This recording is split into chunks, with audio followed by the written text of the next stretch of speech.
Donc nous sommes dans des moments les plus glorieux et en même temps les plus défiants de l'histoire de l'Église. Donc vous pouvez imaginer que le Seigneur Jésus-Christ qui a vécu ses 33 ans plus ou moins sur terre, il avait débuté son ministère et développé son ministère pendant 3 ans. Et pendant ces 3 années, ses disciples qui sont là, ils ont eu les privilèges de vivre de manière très proche. C'est très étonnant et très intéressant de remarquer que, comme on verra, l'église ici, elle n'était pas très nombreuse. C'était environ 120 personnes. Et quand on contemple cette réalité, on se dit, mais c'était le Christ lui-même qui avait implanté cette église. C'était le Seigneur Jésus lui-même, en ayant opéré énormément de miracles, car le Saint-Esprit, pendant le ministère terrestre du Christ, il a opéré énormément de miracles et il a oint les Christ particulièrement pour prêcher l'évangile. Et donc, c'était surtout pour attester qu'il s'agissait du vrai Messie. Et il a donc préparé ses apôtres, les disciples, et donc cette communauté un peu plus large, et il a donné cette mission. Donc c'était la mission principale, c'était la mission la plus importante, ce sont les dernières paroles du Christ. Et tout de suite après avoir donné cette mission vraiment très défiante, d'aller prêcher l'évangile jusqu'aux extrémités de la terre, en commençant par la même région où le Seigneur Jésus avait été exterminé. Jésus-Christ avait été persécuté, crucifié. Et donc les disciples, ils étaient conscients du danger auquel ils étaient exposés. Ils n'avaient pas d'internet, ils n'avaient pas de GPS, ils n'avaient pas beaucoup de ressources financières, mais ils ont été commissionnés à prêcher l'évangile jusqu'aux extrémités de la terre. Et pour empirer la situation, il part. Il va monter au ciel. Et ses disciples, qui étaient clairement habitués à cette totale dépendance du Seigneur Jésus-Christ, qui prêchait quand personne ne va plus jamais prêcher, qui opérait des miracles dans une intensité qu'on ne va plus jamais voir, il part.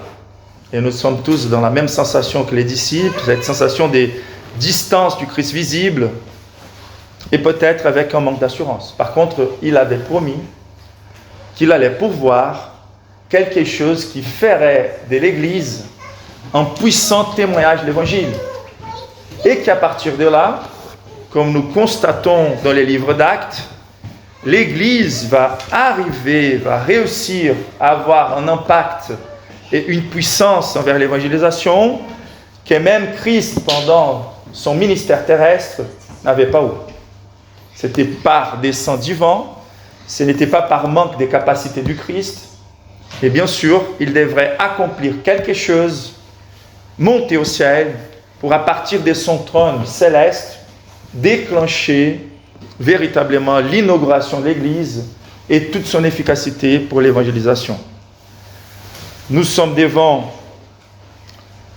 des challenges très particuliers de notre époque, mais nous avons, dans les livres d'Actes, les paramètres principaux pour l'Église. C'est-à-dire, l'inauguration de l'Église, elle a été marquée par une saison de persécution beaucoup plus intense que ce qu'on ne va plus jamais voir dans l'histoire de l'Église. Et quand même, nous avons vu de quelle manière le Saint-Esprit a agi puissamment à travers l'Église afin qu'elle avance.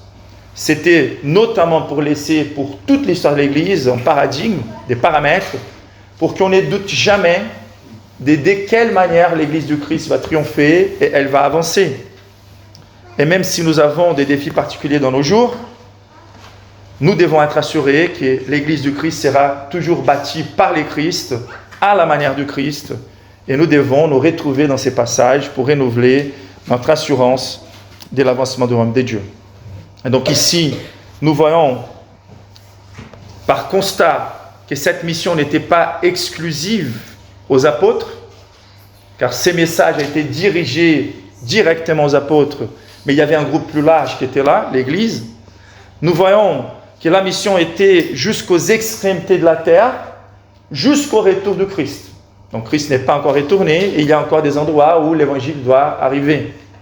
Et donc c'est clair que cette mission n'était pas exclusive pour les apôtres, mais pour tous les membres de l'Église et toutes les générations.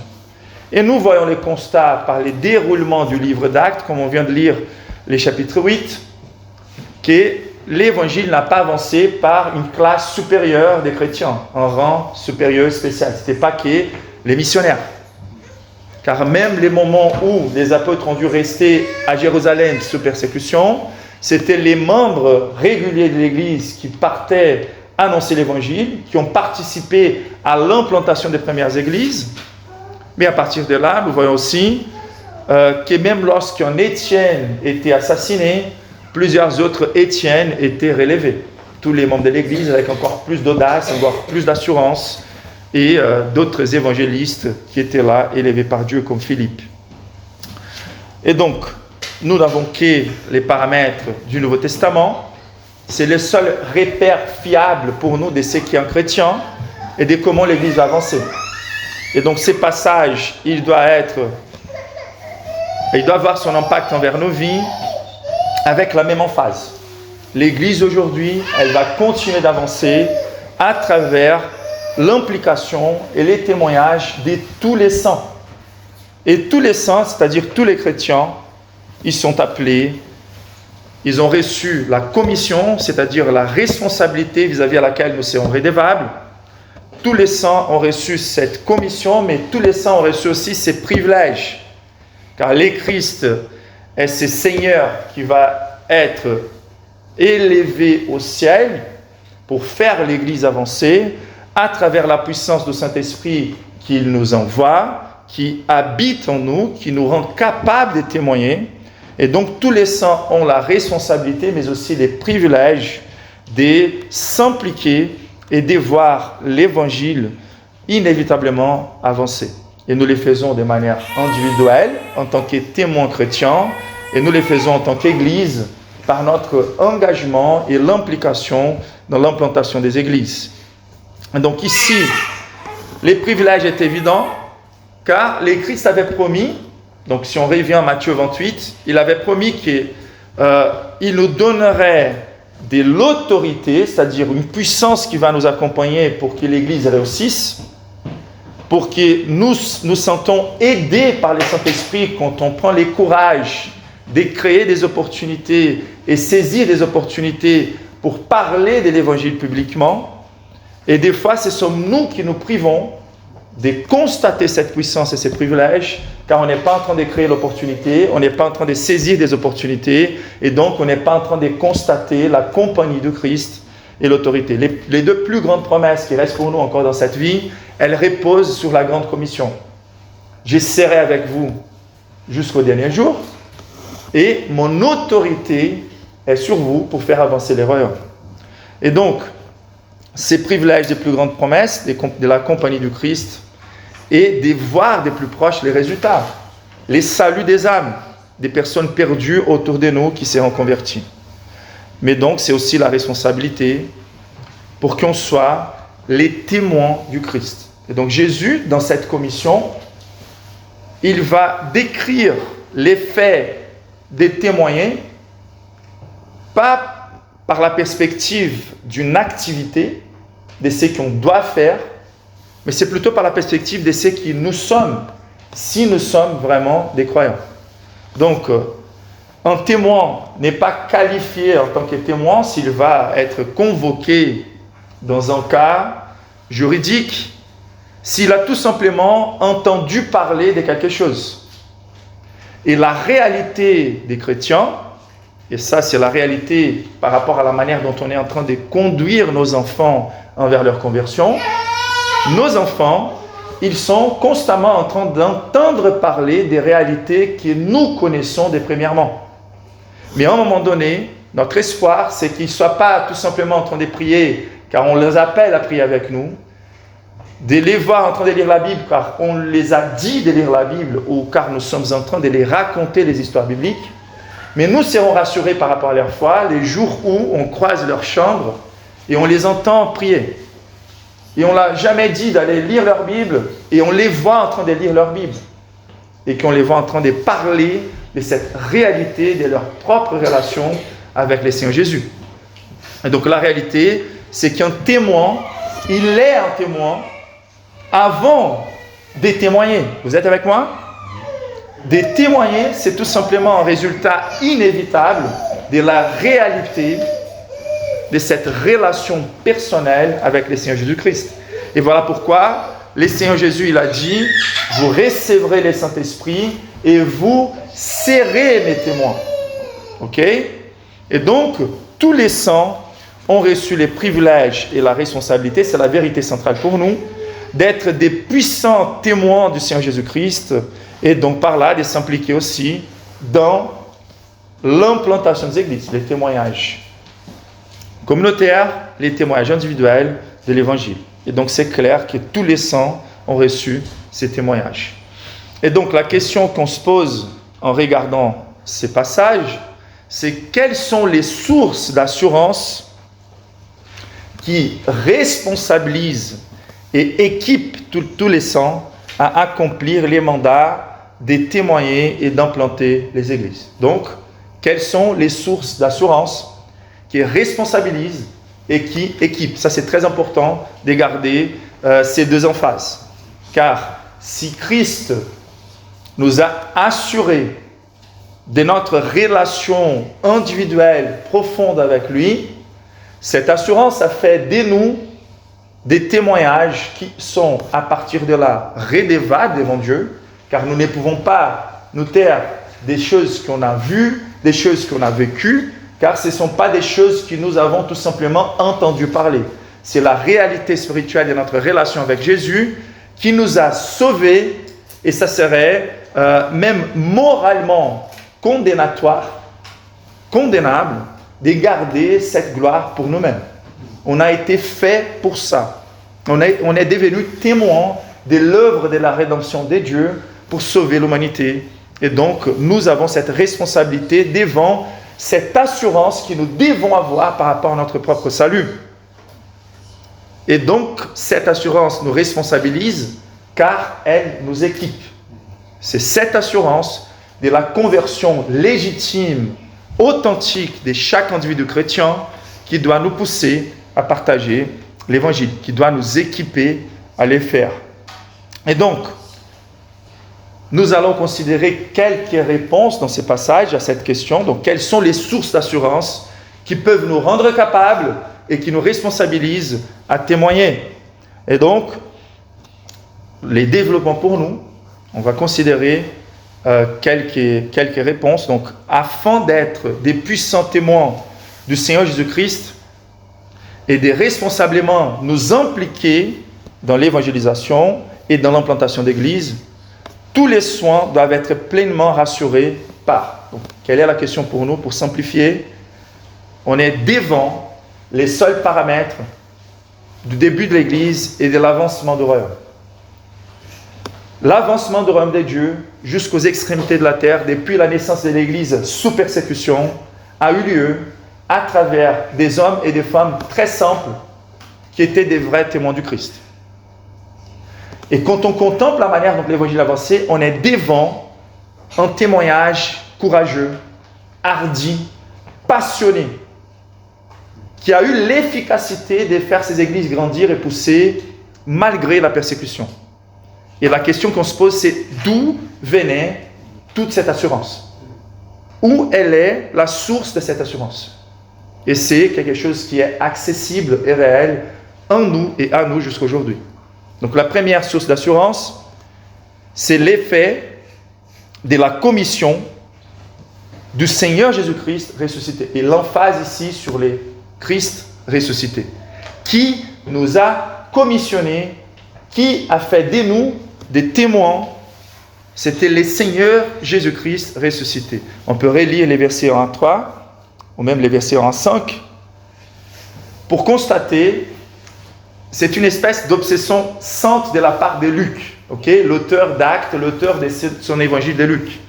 Il était très préoccupé, non seulement que les chrétiens soient les chrétiens croyants en Jésus-Christ, mais que les chrétiens soient fermement assurés dans leur croyance. Et donc, remarquez bien l'objectif d'écrire un nouveau livre à Théophile, les livres qu'il avait écrits à Théophile, Luc, son évangile, et maintenant la suite, non seulement de la manière dont Christ a vécu, mais comment Christ continuait vivant à travers son Église et à travers le Saint-Esprit qu'il a envoyé. C'est l'objectif du livre d'Actes, pour affermir Théophile dans les convictions qu'il partage. Au verset 1, Théophile, j'ai parlé dans mon premier livre de tout ce que Jésus a commencé de faire et d'enseigner dès les commencements jusqu'au jour où il fut enlevé au ciel après avoir donné ses ordres par le Saint-Esprit aux apôtres qu'il avait choisis. Après qu'il eut souffert, il leur apparut vivant et leur en donna plusieurs preuves, se montrant à eux pendant 40 jours et parlant des choses qui concernent les royaumes de Dieu. Comme il se trouvait avec eux, il leur recommanda de ne pas s'éloigner de Jérusalem, mais d'attendre ce que les pères avaient promis, ce que je vous ai annoncé, leur dit-il, car Jean a baptisé d'eau, mais vous, dans peu de jours, vous serez baptisés du Saint-Esprit. Donc, c'est très important pour nous de voir toute l'emphase biblique sur les faits que notre foi n'est pas de la crédulité aveugle, mais elle est bien basée, bien fondée sur des événements historiques, fiables et vérifiables. Donc, Luc, avec sa mentalité des chercheurs, des médecins, scientifiques, il a eu la peine, la préoccupation de vouloir établir des enregistrements qui restent jusqu'aujourd'hui les enregistrements les plus fiables par rapport à des personnages historiques que nous avons dans l'histoire. Donc, la foi chrétienne n'est pas de la crédulité aveugle, c'est une foi basée sur plusieurs interventions des dieux dans l'histoire. Toutes les prophéties servent à corroborer l'assurance de ce que Dieu a assuré d'avance qu'il allait faire, et donc nous pouvons vérifier historiquement en regardant en arrière vers les prophéties, mais nous pouvons aussi voir la manière dont la préoccupation des auteurs des évangiles et de tous les Nouveaux Testaments, car à plusieurs reprises, ils vont donner des dates, des personnages, des personnes qu'on peut aller vérifier, des lieux. Et donc la Bible, elle reste les documents les plus historiquement vérifiables, et notamment pour ce qui concerne la biographie de Seigneur Jésus-Christ, et particulièrement pour ce qui concerne sa résurrection. Et donc ici, il est resté avec ses témoins oculaires pendant 40 jours. Si on va à Corinthiens, chapitre 15, 1 Corinthiens 15, qui est les chapitres par excellence qui est là pour présenter presque de manière confessionnelle des citations d'un document qui semblait être un document commun pour voir toutes les preuves incontestables de la résurrection de Jésus. Donc la fiabilité des Écritures preuve que nous ne sommes pas devant un délire collectif quand on parle de la résurrection du Christ, car on est en train de parler des témoins oculaires déjà. On est en train de voir qu'ils étaient en plein fonctionnement de leur raison, car ce sont des personnes très intelligentes, très rationnelles, qui sont en train d'écrire les lettres du Nouveau Testament et les évangiles. On voit de manière très authentique que leur enregistrement était complémentaire, c'est-à-dire parfois on a du mal à harmoniser les témoins de chacun des évangiles, car lorsqu'ils racontent la même histoire, ils sont en train de raconter par des perspectives différentes, ils font des observations légèrement différentes, et donc elles se confirment même parce qu'elles ont des différends, car ces différences peuvent s'harmoniser, mais ce sont des preuves de l'authenticité de leur témoignage. Et donc, c'est encore plus corroboré, car c'est défendu par des personnes qui étaient prédisposées à donner leur vie pour attester la résurrection du Christ. C'est-à-dire, il n'y avait pas d'intérêt ou d'avantage temporel, social, politique. Ce sont des personnes qui étaient en train de donner leur vie afin de mourir pour prouver que Christ était vivant, qu'il était ressuscité. Et donc, voilà pourquoi, lorsqu'il écrit à Théophile dans son premier livre, donc Luc chapitre 1, verset 1, Luc, il va dire le suivant: plusieurs ayant interpris et composé un récit des événements qui se sont accomplis parmi nous, suivant ce que nous avons transmis, ceux qui ont été des témoins oculaires dès les commencements et se sont devenus des ministres de la parole, il m'a aussi semblé bon, après avoir fait des recherches exactes sur toutes ces choses depuis leur origine, et de te les exposer par écrit d'une manière suivie, excellent Théophile, afin que tu reconnaisses la certitude des enseignements que tu as reçus. Et donc, nous sommes exposés à la résurrection du Christ comme un fait historique indéniable. Par contre, jusque-là, nous sommes devant quelque chose que notre reconnaissance humaine, naturelle, corrompue ne veut pas reconnaître. Cela n'est pas suffisant d'être rassuré des faits historiques de la résurrection du Christ pour croire véritablement ou croire comme il faut à sa résurrection. Et donc voilà pourquoi, quand on considère ces témoignages qui peuvent renforcer notre foi, nous restons totalement dépendants de cet autre élément dont Luc va mentionner, qui est l'envoi du Saint-Esprit, qui nous assure non seulement que le Christ a été réclamé par le Saint-Esprit comme le vrai Messie, et revendiqué par sa résurrection par la puissance du Saint-Esprit, mais quand on est exposé au témoignage de la résurrection du Christ extérieur, pour plus fiable qu'il soit, nous restons encore dans la dépendance que le Saint-Esprit révèle les Christ ressuscités en nous. Donc, qu'est-ce qui fait de nous des vrais témoins? Et donc, c'est très important. Les témoins de toute l'Église doivent être un témoignage des premièrement. Et même les apôtres qui ont contemplé avec leurs propres yeux les Christ ressuscités, ils n'ont pas pu partir pour commencer leur œuvre avant que le Saint-Esprit ne puisse faire cette liaison entre les Christ ressuscités avec cette liaison spirituelle, avec cette union avec ces Christ par l'habitation de l'Esprit du Christ en nous.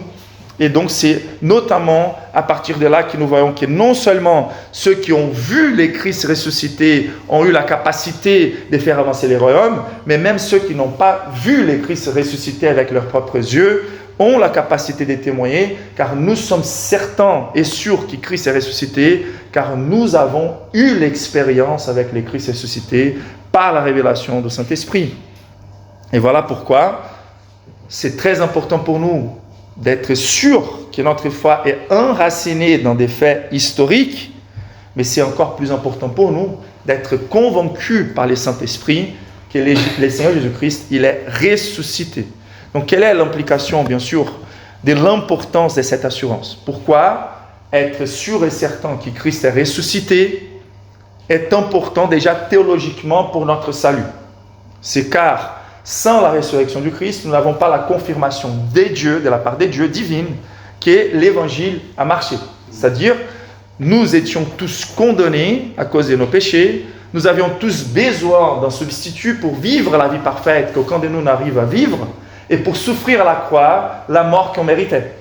Mais jusque-là, nous ne sommes que devant un règlement des comptes. Ok? On a besoin d'une droiture parfaite, on doit l'offrir à Dieu. On ne l'a pas, on doit s'associer à Christ par la foi pour dire à Dieu, Dieu, je n'ai pas ce qu'il faut pour me présenter devant toi comme il faut. Je n'ai pas des droits à accéder à ta présence. Donc voici la provision que tu m'as donnée, la droiture parfaite du Christ. Je suis associé par la foi à Christ, donc mais voici les mérites du Christ, je peux accéder à la présence. Par contre, je sais que je devais à toi, mon Seigneur, Dieu, non seulement une obéissance parfaite, je devrais aussi subir à la punition. Et moi, si je devrais subir à cette punition, je devrais rester à l'éternité à l'enfer. Sauf que l'enfer a été condensé et Christ à la croix a souffert la punition que je méritais. Et donc là, Christ a pris ma punition, il m'a donné sa droiture, mais est-ce que cela a marché? Est-ce que c'était efficace? Et la résurrection de Christ est la preuve que Christ a ressuscité, car Dieu a accepté parfaitement ce qui pourrait satisfaire ses exigences justes. Et donc la résurrection de Christ est pour nous la preuve maximale sans laquelle on n'a même pas d'espoir. Car si Christ n'a pas ressuscité d'entre les morts, nous sommes les plus désespérés d'entre tous les êtres humains. Et donc à partir de là, Christ est ressuscité est un besoin théologique pour nous, pour qu'on soit sûr du pardon des dieux, pour qu'on soit sûr d'une nouvelle vie possible pour nous, pour qu'on soit sûr de cette ascension avec Christ pour pénétrer la gloire céleste. Nous avons besoin d'affirmer indubitablement la résurrection de Christ comme un besoin théologique pour notre salut. Mais c'est clair que devant les paramètres de l'avancement du royaume de Dieu, devant la persécution imminente, devant la plus probable perte de nos privilèges dans la société, risquer de perdre même l'emploi, jusqu'à risquer de perdre même la vie, car nous déclarons que nous sommes complètement associés à Christ, notre allégeance est à lui. Et donc comment cette Église a pu avancer même devant les martyrs, même devant la mort? C'est car ils étaient convaincus que Christ était ressuscité. Donc si la mort ne peut plus nous menacer, si nous pouvons même attendre que la mort nous touche et que cela ne va changer en rien notre vraie joie, ça ne va qu'accélérer notre départ au paradis, la perte des privilèges ou la honte de proclamer l'évangile, même si nos lois ou notre culture nous dit on ne peut pas être prosélyte, on ne peut pas partager la foi au travail, combien plus si on savait que même la mort ne pouvait pas nous menacer. Donc la résurrection du Christ nous prouve que cette commission ne nous laisse pas des excuses. Car c'est lui qui nous a commissionnés à partager l'évangile, à être témoins, c'était le Christ ressuscité. Et donc, cette assurance du Christ ressuscité prouve à l'Église que nous pouvons témoigner et avancer avec assurance. Donc la première source d'assurance, c'est la résurrection du Christ. La deuxième, donc afin d'être des puissants témoins du Seigneur Jésus-Christ et responsablement impliqués dans l'implantation d'Église, tous les saints doivent être pleinement rassurés par l'expérience de la puissance du Saint-Esprit pour témoigner. Verset 4, comme il s'est trouvé avec eux, il leur recommanda de ne pas s'éloigner de Jérusalem, mais attendre ce que les pères avaient promis, ce que je vous ai annoncé, leur dit-il, car Jean baptisait d'eau, mais vous, dans peu de jours, vous serez baptisés du Saint-Esprit. Donc il n'y a aucune chose qui soit si nécessaire pour l'évangélisation. Je me rappelle pour Asher qui raconte l'histoire d'un jeune qui voulait, qui lui a dit en fait qu'il croyait avoir un appel pour les missions, qui voulait consacrer sa vie aux missions. Et donc pour Asher a posé quelques questions. La première c'était ok, mais il voulait aller, je pense, en Chine. Il dit ok, donc si tu penses que tu aimes la Chine et que tu veux consacrer ta vie, dis-moi en fait combien de temps tu passes en lisant la Bible. Combien de temps tu passes en priant? Et à chaque fois, il disait, ça c'est pas mon fort. Et des fois, c'est comme ça que l'Église essaye d'agir. On pense que les méthodes, les sorties d'évangélisation, les tracts, les choses qui peuvent être bien utilisées, ce sont les bonnes manières de faire les royaumes de Dieu avancer. Mais on oublie en fait que lorsque Dieu a voulu faire avancer son royaume, il ne nous a pas envoyé un tract ou un événement évangélistique. Il nous a envoyé une personne, le Seigneur Jésus-Christ. Et donc, sans cette connexion personnelle avec les Saint-Esprit du Christ, il n'y a pas d'engagement réel dans les partages de l'Évangile. Il n'y a pas les manques de personnalisation, d'interaction, des relations, car le Saint-Esprit est décrit ici, bien sûr, comme une puissance qu'il va pouvoir, mais cette puissance vient à travers l'influence de la relation avec la troisième personne de la Trinité.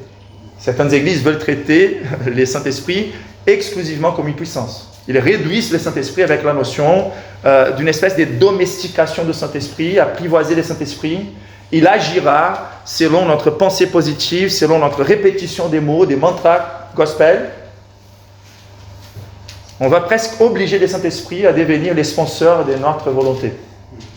Mais on oublie en fait que c'est le privilège d'accueillir en nous la troisième personne de la Trinité qui exerce une influence relationnelle avec nous en accord avec sa parole inspirée.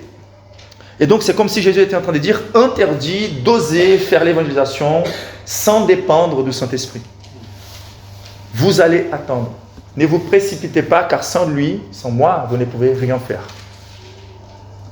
Et donc, Jésus va porter cette correction. Les royaumes des dieux n'est pas à propos des choses terrestres, car ils ont posé cette question au verset 6. Seigneur, est-ce tant est-ce que en 7 ans que tu rétabliras les royaumes d'Israël? Donc mentalité Israël terrestre, prospérité terrestre, restauration du royaume terrestre d'Israël. Et Jésus, il va dévier la question.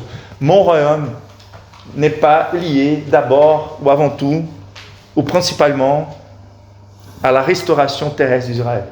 Ce qui se passe de plus important aujourd'hui n'est pas ce qui se passe en Palestine. Les thermomètres de l'histoire n'est plus Israël terrestre. C'est l'Église. Vous recevrez les Saint-Esprit. Et c'est comme ça que moi, depuis mon trône céleste, je serai en train de répandre mon royaume. Par l'avancement de l'Église dans la puissance du Saint-Esprit. Donc, vous recevrez mon autorité, ma puissance, mon sceptre dans les royaumes célestes, et vous êtes mon royaume qui avance. Et donc, la question qu'on doit se poser à chaque fois, c'est si ces personnes qui parfois sont très capables de l'évangélisation, de la rhétorique, qui ont été très bien entraînées avec les méthodes, si ces personnes ont vraiment le Saint-Esprit. Car le Saint-Esprit est une personne qui porte cette puissance dynamique pour nous rendre sensibles aux occasions où nous devons partager l'Évangile, les occasions où on va saisir l'Évangile, et c'est lui qui nous donne le courage de parler. À combien de reprises dans votre expérience, lorsque vous êtes en train de témoigner à propos du Christ, vous êtes timide, comme moi, et parfois vous préférez se rétrécir de certaines invitations ou occasions, pensant que non, je n'aurai pas l'opportunité de partager si je vais dans cet apéro chez un parent de l'école qui nous invite, ou à l'école avec nos copains, ou à l'université, et qu'on n'a pas l'opportunité, et qu'on ne veut pas saisir l'opportunité. Mais combien de fois on ose, même avec crainte parfois, ouvrir la bouche, et on se sent tellement aidé par le Saint-Esprit. On a dû tout simplement donner un premier pas, et on se sent porté par le Saint-Esprit. Et donc nous devons vivre dans cette dépendance et faire confiance à sa présence, à son influence, car il a déjà été envoyé, il est déjà présent chez tous les chrétiens et il est là, prêt à accomplir ou tenir ses promesses. Et à nous, tout simplement, oser. Ouvrir la bouche, il remplit la bouche. Et donc, il a cette influence personnelle pour nous donner la puissance pour témoigner. Et de quelle manière le Saint-Esprit nous donne la puissance pour témoigner? Donc, quand on voit les périodes de réveil, nous voyons de manière très claire. Le Saint-Esprit, il a surtout pour but de révéler la gloire du Christ à nous. L'évangile est prêché par Jésus lui-même. L'évangile est prêché par Paul, qui a placardé Christ comme crucifié devant nous. Mais même Paul, lorsqu'il décrit sa conversion, il a vu la lumière éclatante à l'extérieur. La voix à l'extérieur était audible. Mais lorsque Paul décrit sa conversion, il va parler, il a plu à celui qui m'avait séparé dès le ventre de ma mère, de révéler son Fils. Pas tout simplement à moi, à l'extérieur, mais au-dedans de moi. Donc, qui fait cette œuvre et ce travail? C'est le Saint-Esprit. Donc, c'est le Saint-Esprit qui rend Christ adorable. C'est le Saint-Esprit qui fait que le Christ crucifié soit placardé à nos yeux spirituels à l'intérieur pour qu'on soit émerveillé de sa gloire. Et un chrétien qui n'est pas débordant d'adoration pour Christ ne sera pas efficace dans l'évangélisation. On n'est pas là en train de chercher à imposer Christ sur les personnes ou vomir Christ, ou car notre conscience est très lourde, car ça fait longtemps qu'on n'a pas partagé l'évangile, et donc on veut faire un événement d'évangélisation tout simplement pour sentir on peut apaiser cette culpabilité. Non, il faut toujours et surtout, avant tout, chérir Christ dans la présence du Saint-Esprit, dans nos dévotions, dans notre adoration à l'Église, pour qu'en étant émerveillé du Christ, on puisse parler avec joie de notre Seigneur et Sauveur Jésus-Christ. Et donc le Saint-Esprit, il va révéler la gloire de Dieu à l'intérieur de nous, il va nous conformer à Christ, et donc les réveils, il est avant tout l'intensification des réalités spirituelles, à point que les réalités spirituelles deviennent plus réelles pour nous que les choses qu'on voit. Et voilà pourquoi ces personnes pouvaient témoigner avec puissance, remplies du Saint-Esprit, car les réalités célestes étaient infiniment plus concrètes et réelles pour eux que tous les défis et contraintes qu'ils pouvaient faire face. Voilà pourquoi le Christ, il dit, restez, persévérez, car les moments où le Saint-Esprit viendra sur vous, vous allez témoigner avec puissance. Donc vous allez devenir des témoins. Ok? On n'est pas là pour tout simplement faire l'évangélisation ou faire un témoignage. On est là pour être des témoins transformés, devenir des petits Christ évidents devant les yeux de ceux qui nous entourent. La troisième source d'assurance, c'est qu'afin d'être des puissants témoins du Seigneur Jésus-Christ, nous devons être pleinement rassurés par la promesse du retour du Seigneur et par la réussite de son royaume. Donc ici, c'est très intéressant. Donc je pense qu'on est dans une génération parfois qui est dans certains milieux charismatiques. Et parfois, en fait, c'est issu des vraies expériences des réveils. Une vraie rencontre avec Dieu, beaucoup de joie dans la présence de Dieu, mais parfois on veut faire un peu comme Pierre a fait. Faisons 3 tentes. On veut prolonger ces périodes de réveil. Mais s'il y a une onction, c'est car il y a une mission. Donc quels étaient les moments des plus grands réveils du Seigneur Jésus-Christ sur terre? Les baptêmes, où il s'engage vraiment à aller jusqu'au bout avec cette œuvre de rédemption, et la transfiguration jusqu'à la veille de sa crucifixion. Qu'est-ce qui se passe? Dieu va déchirer les cieux en disant, voici mon fils bien-aimé en qui j'ai mis toute mon affection. Et donc cette influence du Saint-Esprit, c'est de nous assurer de l'amour de Dieu afin qu'on puisse témoigner avec la puissance de l'amour de l'Évangile. Et donc Jésus, il est là, les disciples, ils sont avec leurs yeux fixés en Jésus et Jésus va monter au ciel.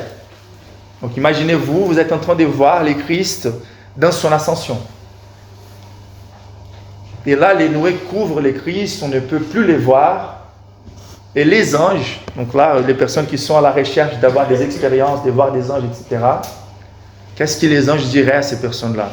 Ils n'apparaîtraient pas avec un plateau d'or, avec la clé de la maison promise. Ce n'est pas la prospérité terrestre.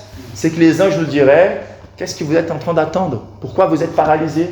Si vous voulez véritablement voir les Christ, si les Christ vous manquent, allez retrouver les Christ dans les missions. Allez faire ce qu'il a promis de faire.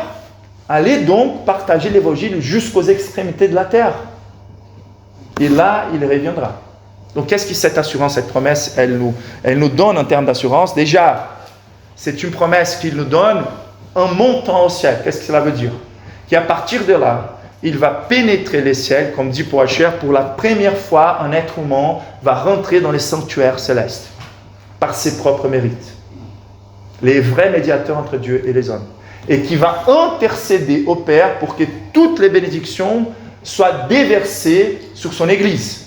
Mais cette intercession, ce ne sont pas comme nos supplications,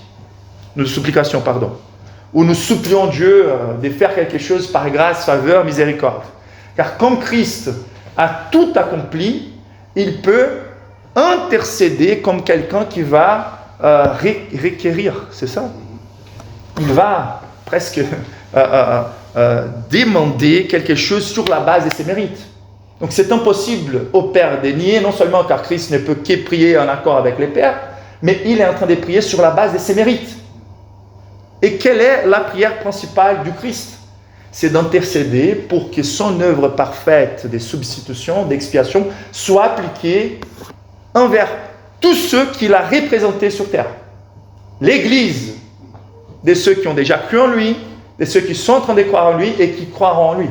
Les personnes les plus difficiles que vous imaginez pour l'évangélisation, il suffit que depuis son trône céleste, les Christ intercèdent dans les temps, dans l'espace pour dire Dieu, c'est les moments de sa conversion. Applique mon sang à cette personne. Donc ça ne dépend pas de notre rhétorique, de notre stratégie, ça ne dépend pas qu'il répète une prière ou autre, ça repose tout simplement sur l'œuvre parfaite du Christ et la promesse qu'il nous a faite. Donc à nous de répéter, on ne sait pas quel sera le moment. À nous de prier, à nous de proclamer, mais à nous de nous engager avec assurance. Car le Christ qui est monté au ciel, il est monté au ciel pour s'asseoir. Et le fait qu'il s'est assis à la droite du Père veut dire tout simplement tout est accompli, je peux me reposer car ce que j'ai établi, ce que j'ai accompli, maintenant, il suffit tout simplement de déclencher inévitablement les conséquences, mais impossible d'avoir aucune résistance réelle à l'avancement du royaume de Dieu. Et donc cette assurance du Christ qui va monter au ciel n'est pas quelque chose qui devrait refroidir les disciples en disant « Bon, maintenant, on l'a plus visiblement. » Non, au contraire, c'est pour dire « Maintenant, il est au trône. » Et en étant au trône, il nous enverrait son esprit et les portes de l'enfer ne peuvent plus résister à l'avancement de l'Église. Vous avez cette compréhension? Nous sommes comptés entre ces 100 personnes qui restent sur terre et qui apparemment, nous sommes peu nombreux, fragiles, mais en réalité, nous sommes les véhicules à travers lesquels la puissance de Dieu se manifestera inévitablement pour les saluts des perdus. Ceux qui sont des avantages, c'est Satan avec son empire. Les langages n'est pas l'enfer essaie de pénétrer l'Église et l'Église qui essaie de résister. Les langages, c'est les royaumes avancent et l'empire parasite des ténèbres ne peut pas résister à l'avancement de l'Église. Et donc cette promesse, elle est aussi dirigée jusqu'au retour du Christ. C'est-à-dire que c'est les retours que l'Évangile touchera toutes les extrémités de la terre. Et donc, la fin viendra. Donc c'est le même Christ qui nous a dit « Je bâtirai mon Église ». La quatrième réponse, c'est qu'afin d'être des puissants témoins du Seigneur Jésus-Christ, nous devons être pleinement assurés de la compagnie du Seigneur par la prière persévérante. Donc ici, nous sommes devant la description des principales personnes qui étaient là. Au verset 12, alors, donc, comme ils ont compris qu'il fallait les Saint-Esprit, ils retournèrent à Jérusalem, de la montagne appelée des Oliviers, qui est près de Jérusalem, à la distance l'enchaînement des sabbats. Et quand ils furent arrivés, ils montèrent dans la chambre haute où ils se tenaient d'ordinaire. Donc c'était Pierre, Jean, Jacques, André, Philippe, Thomas, Barthélemy, Matthieu, Jacques, fils d'Alphée, Simon les Zélotes et Jude, fils de Jacques. Tous d'un commun accord persévéraient dans la prière avec les femmes et Marie, mère de Jésus, et avec les frères de Jésus. Donc qu'est-ce que cela veut dire?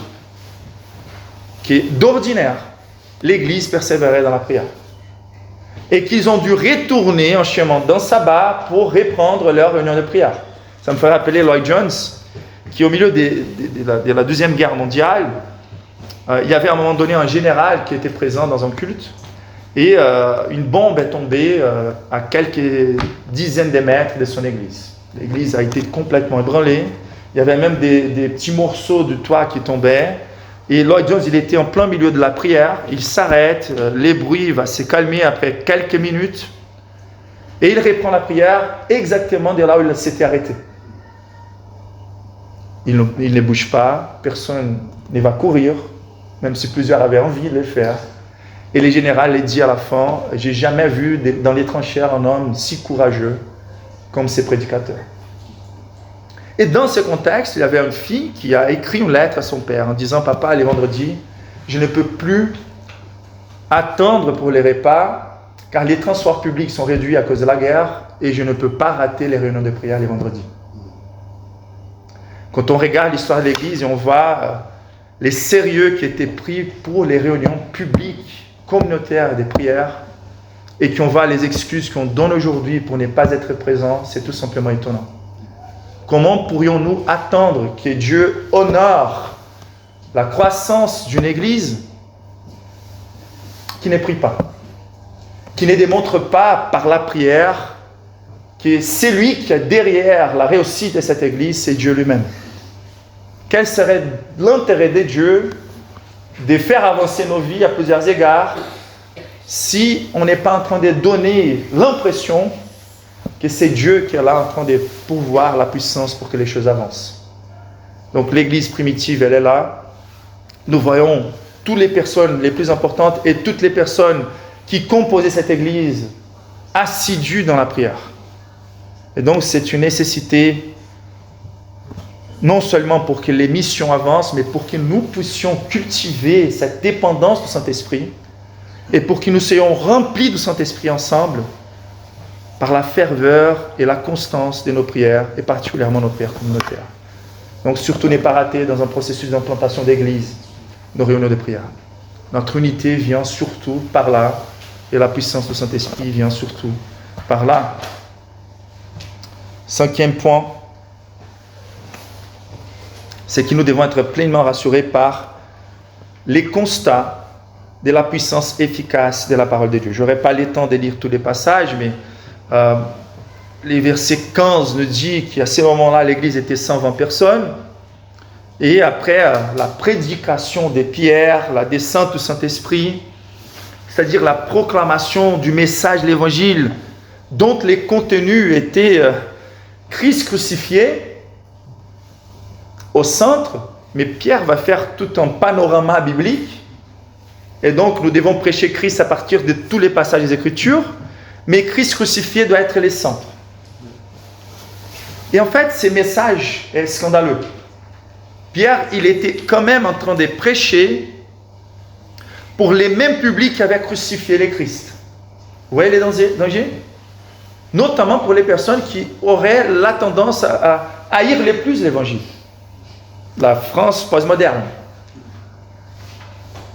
Qui veulent, avec une partie des raisons, supprimer les traces d'une chrétienté corrompue qui abusait son pouvoir, mais qui, à cause aussi de son attachement au péché et sa sophistication intellectuelle pour refuser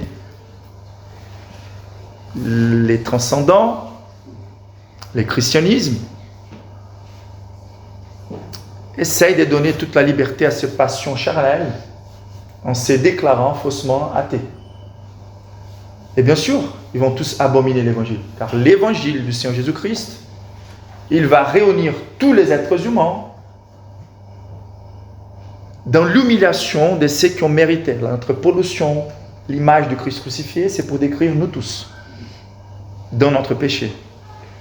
Mais notamment, devant ceux qui avaient crucifié le Christ, et Pierre, il va dire, au verset 37 du chapitre 2, verset 36, que toute la maison d'Israël sache, donc avec certitude, que Dieu a fait Seigneur et Christ, Messie, c'est Jésus que vous avez crucifié. Culpabilité, confrontation.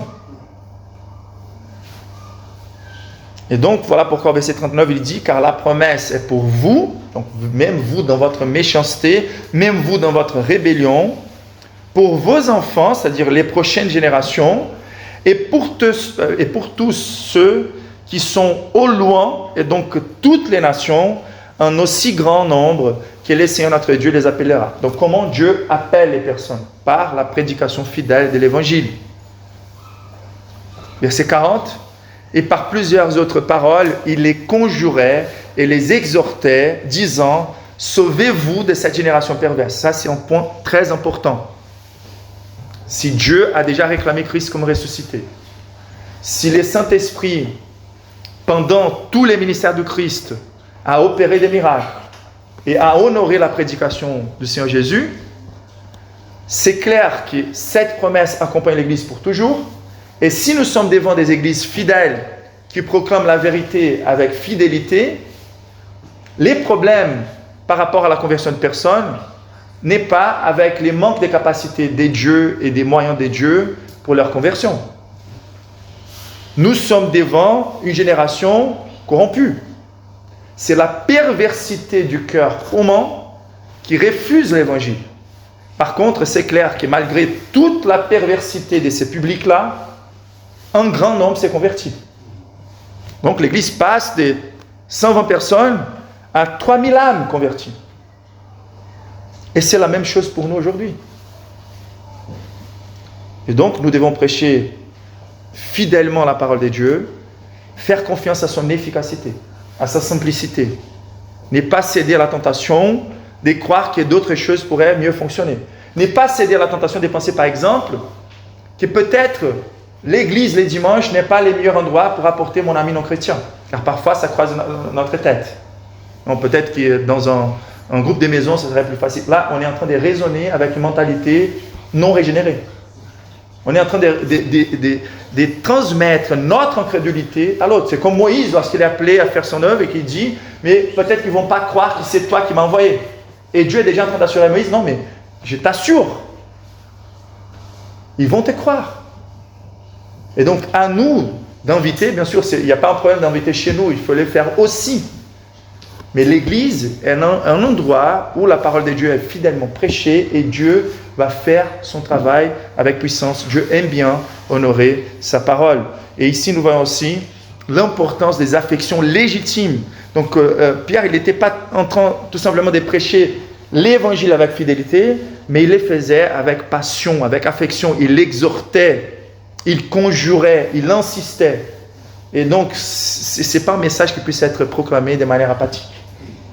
Les enjeux, c'est les destins éternels des âmes. Et donc, l'assurance de l'efficacité de la parole de Dieu. Dieu a toujours honoré, Dieu va toujours honorer la prédication fidèle de la parole. Je me rappelle l'une des périodes les plus difficiles qu'on était en train de traverser, car on insistait sur les mêmes moyens de grâce pour voir l'Église croître. On prêchait, on proclamait, mais on ne voyait pas trop des fruits. Et bien sûr, il y avait des personnes qui nous disaient peut-être que vous devrez faire plutôt comme ci, comme ça. La culture française est un peu plus différente et tout. Ils n'aiment pas trop, en fait, d'être trop frontal dans la proclamation. Peut-être qu'en faisant des débats, ça pourrait être mieux. Mais la réalité, c'est que la manière de prêcher doit être toujours biblique. Et la manière biblique de proclamer est celle qu'on est en train de voir ici. Et je me rappelle qu'à la fin d'une conférence, Poacher a répondu à une question en disant: je suis sûr que dans les jungles du Pérou, ou dans les villes les plus villes qu'on puisse trouver, les grandes capitales comme Paris, si des hommes et des femmes de Dieu tiennent suffisamment long en proclamant la parole de manière suffisamment fidèle, plus tôt ou plus tard, des personnes se convertiront, même si l'enfer se déchaîne. La bataille est là, l'enfer se déchaîne ici, mais soyez sûrs que votre persévérance dans votre témoignage individuel et communautaire aura des fruits si vous prêchez la parole fidèlement. Et donc le dernier point, c'est qu'afin d'être des puissants témoins du Seigneur Jésus et de nous impliquer dans la plantation d'église, tous les saints doivent être pleinement assurés de l'autorité que Dieu a déléguée à l'Église pour son maintien, pour le maintien de sa vie et pour vivifier les autres. Donc, la conclusion du chapitre 2, c'est la description d'une Église en plein réveil. Et en même temps, une Église en plein réveil est décrite comme l'Église la plus ordinaire qu'on pourrait trouver. Ce n'est pas une église qui a mis en affiche à l'extérieur disant « mercredi du réveil ». Ce n'est pas une église où on rentrerait dedans et on verrait des bizarrisses. Ici, nous sommes devant une église qui vient de recevoir la descente fraîche du Saint-Esprit de Dieu pour inaugurer la nouvelle alliance. Et quel est le résultat de cette église? C'est une église complètement ordinaire. Et en même temps, c'est une église qui représentait dès le départ, attention, l'autorité céleste sur terre. C'est une église qui devrait être vue comme une ambassade. Donc c'est une église en pleine vitalité qui est en train de vivre sa plus fraîche et plus évidente formalité.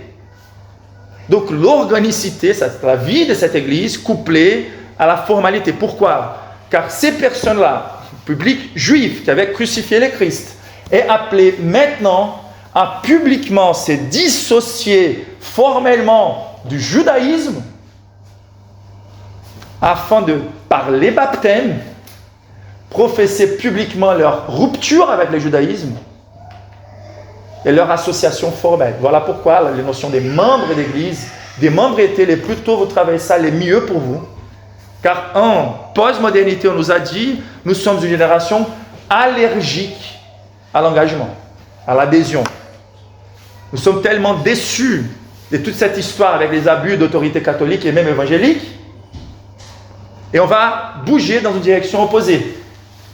Mais la solution n'est jamais marcher d'un extrême à l'autre, ça c'est Satan qui nous encourage à le faire. C'est pas la société des prophètes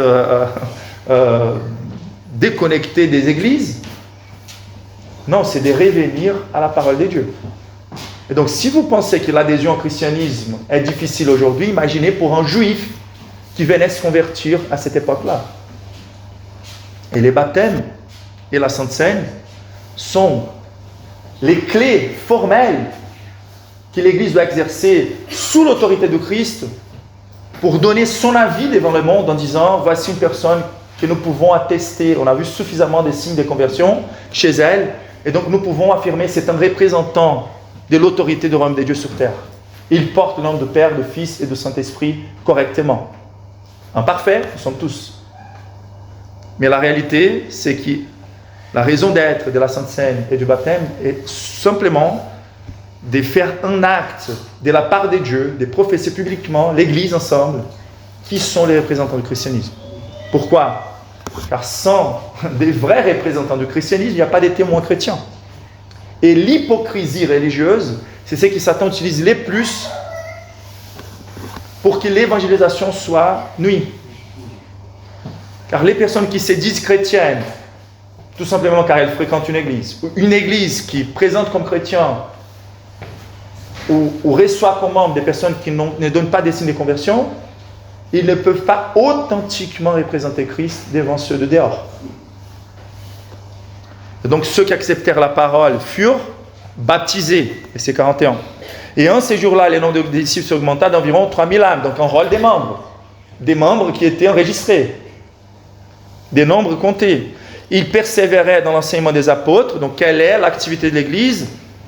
Bon, est-ce qu'on a le temps, dans un culte de 2 heures, de pouvoir avoir un temps pour les théâtres, ou pour les ministères des danses, ou pour qu'on va prendre un cadre ici, car quelqu'un peut réclamer, si vous avez donné l'occasion à cette personne qui avait les dons de la danse, pourquoi pas ne pas donner l'occasion à un homme qui enlève les laits d'une vache pour la gloire de Dieu. Car on pourrait tous réclamer les droits dans un culte de pouvoir exprimer nos dons pour la gloire de Dieu. Par contre, la parole de Dieu, elle est très claire. Lorsque Paul écrit à Timothée, il dit pour que vous sachiez comment procéder dans la maison de Dieu. Ce n'est pas ma maison, ce n'est pas votre maison, c'est la maison de Dieu. Et qu'est-ce qu'on doit faire dans un culte, dans les jours du Seigneur ? On doit chercher dans la parole de Dieu ce qui était la vie de l'Église dans les jours du Seigneur. Et si nous arrivons à faire comme il faut la vie de l'Église, peut-être que ça nous resterait du temps, je doute.